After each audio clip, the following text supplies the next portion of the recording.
बिस्मिल्लाहिर्रहमानिर्रहीम अस्सलाम वालेकुम। मैं हूं सिकंदर हैदर और आप देख रहे हैं इलेक्ट्रिकल उर्दू ट्यूटोरियल्स चैनल। दोस्तों आज की वीडियो में मैं आपको ये दिखाने वाला हूँ ये आयरन कोर। इस आयरन कोर के बारे में मैं आपको बताऊंगा और इसकी जो कॉइल है उसको कैसे बनाया जाता है, कैसे आपने इसमें कॉइल को डालना है। इस हवाले से ऑलरेडी मैं वीडियो शूट कर चुका हूँ, तो कॉइल की वीडियो भी आपको मिल जाएगी। ये सारी सीरीज़ में स्टेप बाय स्टेप डालने वाला हूँ। तो इस वीडियो में मैं आपको ये आयरन कोर दिखाने वाला हूँ, इसका फार्मूला कैसे निकालते हैं, आपने क्या क्या चीज़ें करनी है। तो सबसे पहले मैं इसको थोड़ा आपको बताता चलूँ कि ये हमारे साथ 3 चे है। 3 चे का मतलब यह है कि यहाँ पर इसकी यहाँ पर यानी यहाँ से यहाँ तक हमारे साथ ये 3 इंच है और इसकी जो लंबाई है वो 5 इंच है। तो दोस्तों मैं थोड़ा इसको ओपन कर लेता हूँ। यहाँ पर मैं अपना रेंचेस का इस्तेमाल कर लेता हूँ। यहाँ पर इसके नट्स लगे हुए हैं, तो इस नट्स को मैं ओपन कर लेता हूँ। थोड़ा एहतियात से आपने करना है, क्योंकि ऑलरेडी मैं अपना जो है ना एक उंगली तो ज़ख्मी कर चुका हूँ। इसको दोनों तरफ से मैं ओपन करके वीडियो को चालू करता हूँ। दोस्तों अब मैंने इसकी आयरन कोर को नापना है, यानी इसकी साइज़ देखना है कि कितना है ये।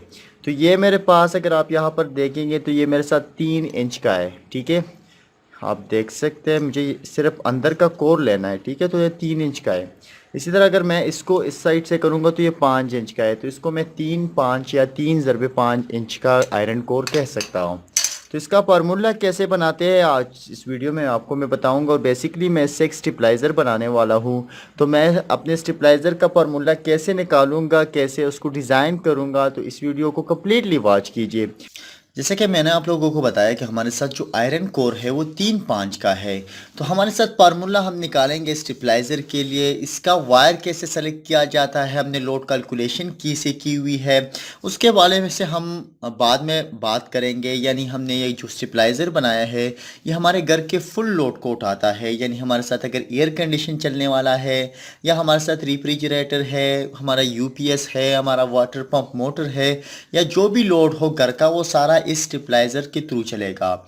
यानी ये स्टेबलाइज़र हमारे साथ बनाएगा 90 या 80 से 220 बनाएगा।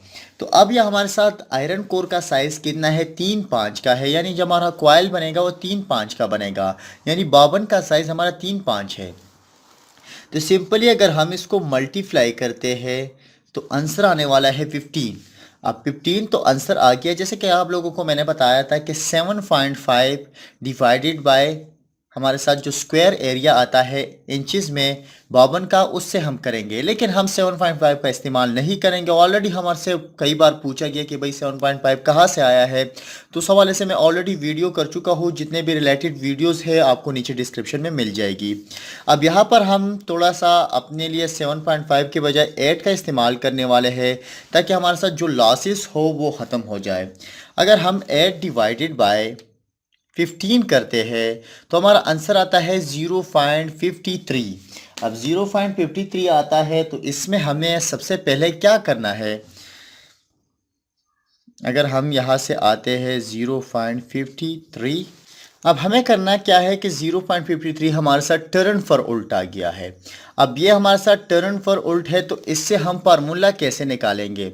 हमारा जो स्टेबलाइज़र होगा वो हमारे साथ इन में होगा, यानी जो एक रीली होगी वो हमारे साथ प्राइमरी को चेंज करेगी, और इसी तरह हमारे साथ जो 3 रिलीज होगी वो हमारे साथ सेकेंडरी को चेंज करेगी। जितना हमारे साथ वोल्टेज की कमी होगी वो पूरा करेगी।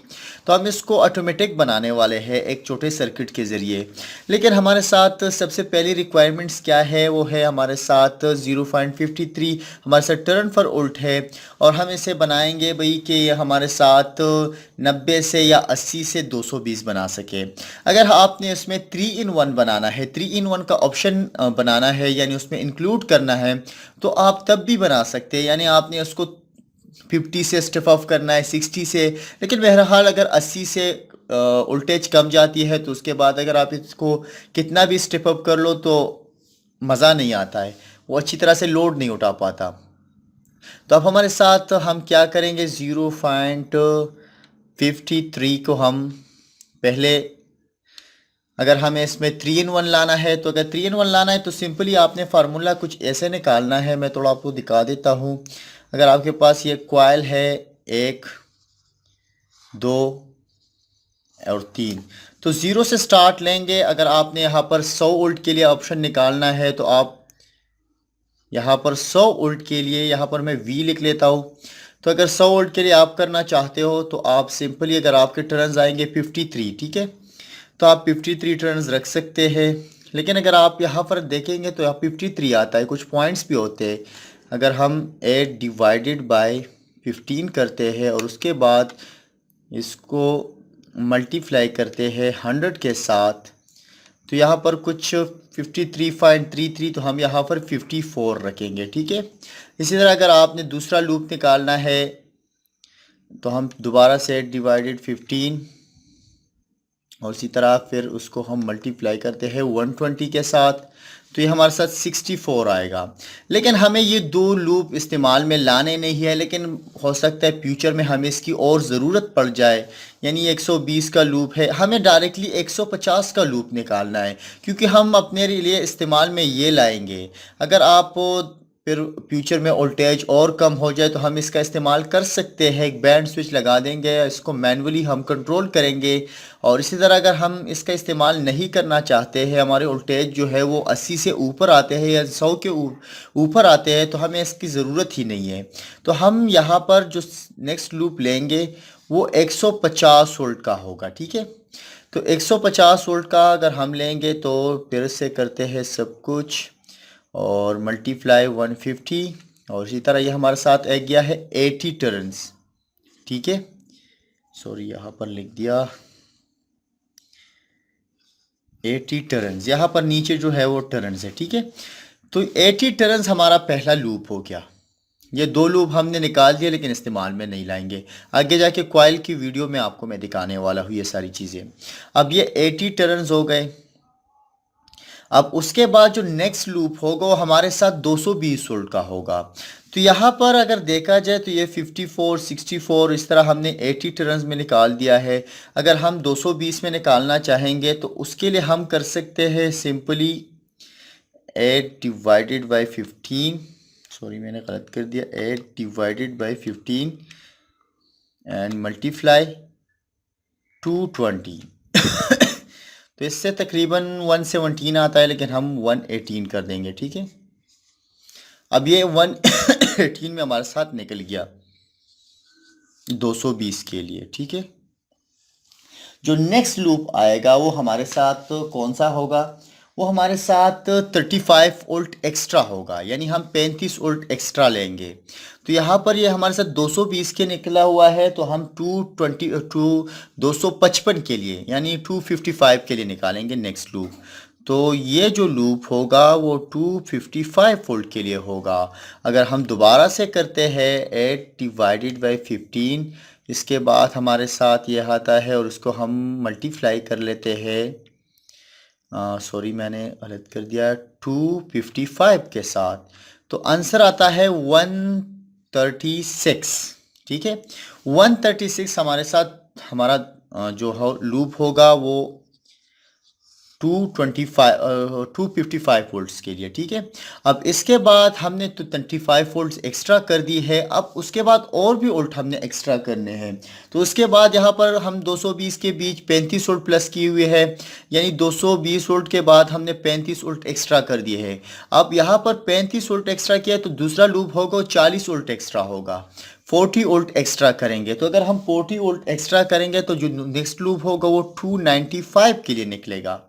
अब 295 के लिए निकलने वाला है, तो इसमें हम क्या करने वाले हैं, दोबारा से 8 डिवाइडेड बाई 15 और इस तरह मल्टीप्लाई 295। अगर इससे आंसर आता है 157.33 तो हम इसको 158 कर लेते हैं, ठीक है। अब उसके बाद हमारे साथ लास्ट लूप निकलने वाला है, ठीक है। लास्ट लूप जो हमारे साथ निकलेगा, जैसे हमारे साथ ये लूप निकल रहा था, इसमें हमने 35 वोल्ट 35 वोल्ट का एक्स्ट्रा किया था 220 के बीच। यहाँ पर 35 वोल्ट थे, यहाँ पर हमारे साथ 40 वोल्ट थे। इस तरह हमारे साथ यहाँ पर जो एक्स्ट्रा होंगे वो 55 वोल्ट होंगे, यानी हम एक्स्ट्रा करेंगे 55 वोल्ट्स को। तो अगर हम 55 वोल्ट और प्लस करते हैं तो हमारे साथ ये जो वोल्ट्स आएंगे वो 350 हो जाएंगे, ठीक है। यानी 295 है, 55 वोल्ट हमने और एक्स्ट्रा करने हैं नेक्स्ट लूप में, तो 350 हो जाएंगे। ठीक है, अब हमने करना क्या है कि दोबारा से 8 डिवाइडेड बाई 15 इसको मल्टीप्लाई करेंगे 350 के साथ, तो इससे जो आंसर आने वाला है 186 है। हम 187 भी कर सकते हैं, 186 में भी निकाल सकते हैं, हम कर देते हैं 187। ये हमारे साथ जो लूप है वो 350 वोल्ट के लिए है। तो हमारे साथ ये ट्रांसफार्मर यानी ये स्टेबलाइजर काम कैसे करने वाले, सिंपली अगर आप दो लूप्स को ले लो तो इसको हम काट देते हैं। ठीक है, हमारे साथ ये जो लूप्स है, थोड़ा कैमरे से हटा दिए। ठीक है, यहाँ पर 80 वोल्ट्स 80 टर्न्स है, तो 80 टर्न्स 150 वोल्ट के लिए है। ठीक है, इसी तरह हमारे साथ 118 वोल्ट का जो लूप निकलेगा वो 220 के लिए। तो अगर मिसाल के तौर पर यहाँ पर 150 वोल्ट आ रहा है तो ये हमारे साथ 220 बना देगा, सेकेंडरी में निकल जाएगा। अगर यहाँ पर वोल्ट और भी कम हो रहा है तो फिर यहाँ से निकलेगा, और कम हो जाए तो फिर यहाँ से निकलेगा, और कम हो जाए यहाँ से निकलेगा। इस तरह अगर यहाँ 150 वोल्ट से ज़्यादा हो जाएंगे तो फिर यहाँ पर ये प्राइमरी बन जाएगा 220 वोल्ट। तो उसके बाद यहाँ से हम वोल्टेज को स्टेप अप करेंगे। तो आने वाले वीडियोस में हम ये सारी चीज़ें प्रैक्टिकल दिखाने वाले हैं, कैसे कॉइल मशीन के ज़रिए हम कॉइल बनाते हैं। एक देसी कॉइल मशीन में आप लोगों को दिखाऊंगा। उसके बाद कैसे उस कॉइल को आयरन कोर में डाला जाता है, कैसे उसकी फिटिंग की जाती है, कैसे उसकी मैन रिलीज़ की वायरिंग की जाती है, सर्किट की कैसी वायरिंग की जाती है, एडजस्टमेंट कैसी होती है, सारी जो है कंप्लीट सीरीज़ है। तो आप हर एक वीडियो को कम्प्लीटली वॉच किया करें। इसी के साथ ही आज की वीडियो ट्यूटोरियल ख़त्म होती है। मज़ीद ट्यूटोरियल के लिए आप हमारे यूट्यूब चैनल को ज़रूर सब्सक्राइब कीजिए। हमें अपनी दुआ में याद रखिए, उस वीडियो को लाइक ज़रूर कीजिए और अपना प्यार दिखाइए। अल्लाह हाफिज़।